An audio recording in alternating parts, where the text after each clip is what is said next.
Kind of came up out of nowhere, so it's definitely a note to self to try to stay away on conditions like that. Darren Clark is talking about Monday's windstorm that turned deadly. He walks his dog at the Chilliwack Park where a woman was killed by a falling tree branch. Definitely some dicey trees in here. They were here a few weeks ago to do some cutbacks. I guess they didn't get them all. It happens. It was really windy.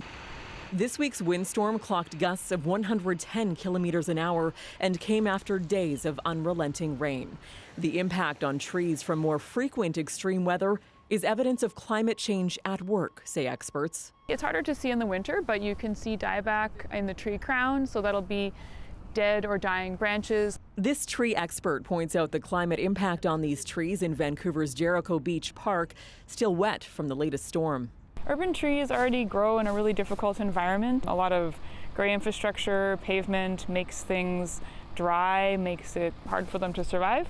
And then climate change makes that even more difficult for them. We see droughts in the summer, and then we see more extreme rainfall and winds in the winter. The concerns aren't just climate related. Urban tree canopies are also declining.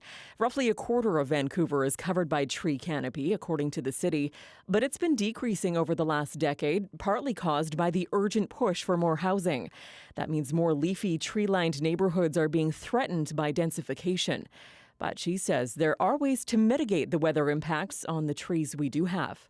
We need to be actively pruning. We need to be making sure that we have the right trees in the right place. We need to be making sure they have good soils and even expanding tree pits so that they're not in conflict with infrastructure and they can be healthier going forward.